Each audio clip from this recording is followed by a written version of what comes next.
어느 날 일상에 끼어든 고춧가루.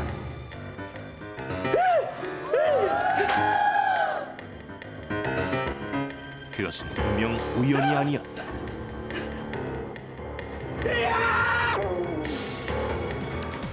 취재팀은 사연의 주인공을 찾아갔다. 전라북도 정읍의 한 동네에서 과일 가게를 하는 한규만 씨. 그 일이 있기 전까지 그는 열심히 하루하루를 살아가는 지극히 평범한 일상의 주인공일 뿐이었다. 그러나 어느 날 그에게 심상치 않은 사건이 찾아와 평화는 깨어졌다는데. 예, 안녕하세요. 아주 좀 황당한 일이 있었어요. 다이를 새로 짜게 됐어요. 과일 다이를 짜고 그날 다 정리가 안 돼서 그 이튿날 정리하러 들어가니까 굵은 소금하고 고춧가루 혼합돼서 여기저기 막 있더라고, 무더기로요. 그걸 누가 흘린 거 아닐까요? 예, 제일 처음에는 누가 흘리고 갔다라고 이렇게 생각을 했었어요. 그런데 며칠 후에 다른 장소를 보니까 그 고춧가루와 소금이 무더기 여러 군데 있더라고요. 작년에 아는 형과 함께 과일 가게를 시작한 한규만 씨. 몇 개월째 장사는 갈수록 잘 되고 있었다. 감사합니다. 커피나 한잔 해야 되겠다. 형도 한 잔? 오케이. 그런데 고춧가루지? 어쩌면 이것은 예고와도 같은 것이었다.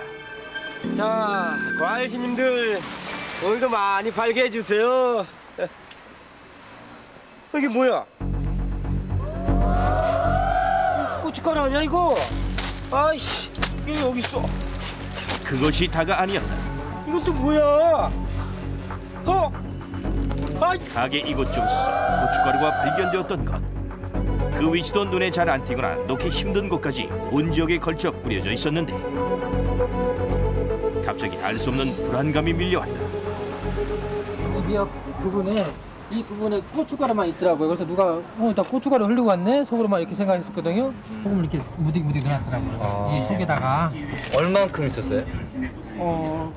양으로 따지면 약 대로 따지면 한 대 정도, 반 대 정도는 있는 것 같아요. 이 추위에만 여기만. 과일 가게에서 난데없이 고춧가루가 발견되다니 정말 이상할 수밖에 없었는데. 주위 사람들한테 물어보니까 일종의 뱅이를 하려면은 그 본인 자신이 안 다치기 위해서 먼저 소금하고 이렇게 해서 해놓고 자기 방어 먼저 하고 그 뱅이를 한다고 하더라고요. 고춧가루가 발견된 이후 찾아온 두려움은 날이 갈수록 점차 커지만 갔다. 누군가가 자신을 노리고 있다는 생각이 끊임없이 그를 괴롭혔고 한시도 마음이 편안할 날이 없었다. 심지어는 잠을 잘 때도 불을 켜야만 그나마 안심이 되는 나날이 계속되었는데 과연 누가 나를 저주한다는 것일까? 잠을 못 잤나? 고춧가루를 발견한 이후부터 몸이 이유 없이 아프곤 했는데 이거 머리도 깨질 것 같이 아프냐 이거. 이거 혹시 그놈의 고춧가루 때문 아니야? 아이고.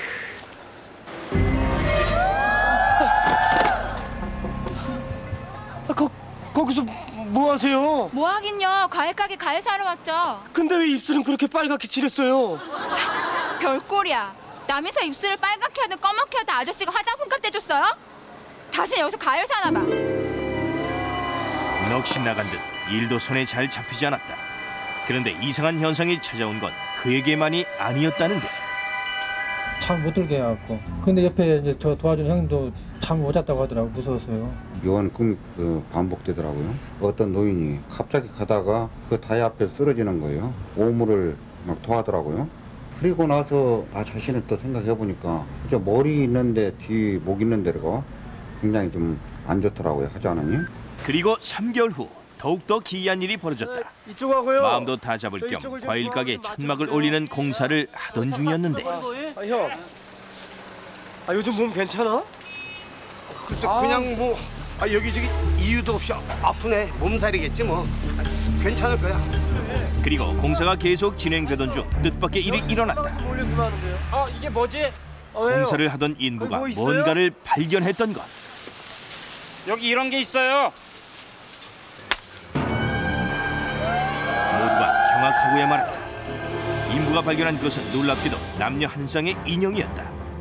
그것도 보통 인형이 아니라 저주의식에 쓰이는 듯한 인형이었는데 기괴한 느낌의 인형들은 이미 누군가를 저주하는 주술의식을 행한 듯 팔다리와 목이 꺾여져 있는 흉측한 모습이었다. 여자 인형은 배꼽 밑으로 잘려서 잘린 부분을 봉해갖고 꿰매놓고요. 그 남자 인형은 이 머리 부분을 뒤로 확 제껴놓고요. 반대로요? 예, 제껴놓고 여기 부분을 다리라고 봤을 때는 다리 부분을 앞으로 제껴놨어요. 이렇게요. 제껴놓고 그것도 마찬가지로 옷걸음에 부적이 인쇄돼 있더라고요. 저기 전화번호 밑에거든요. 뜻밖의 장소에서 발견된 이상한 모습의 인형. 그 인형은 당시 현장에 있던 많은 사람들이 보았다는데 길거리다 놓고 이제 지나다니는 분들 다 볼 때 저도 봤어요. 그 인형을. 섬찟했죠. 봤는데 인형이 어떻게 사람이 인형이 웃기게 돼 있대요. 어떻게요? 하나는 반투박도 있고 또 하나는 이렇게 다 꺾어져서 누워 있고.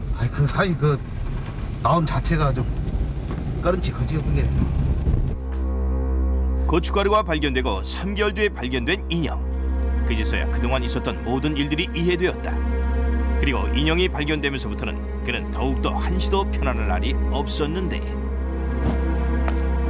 며칠간 인형의 처리를 고민하다가 그는 결국 인형을 불태워버리기로 결정했다. 그리고 그동안의 두려움과 불안감도 함께 태워서 날려버리기로 했던 것. 그런 것 같은데.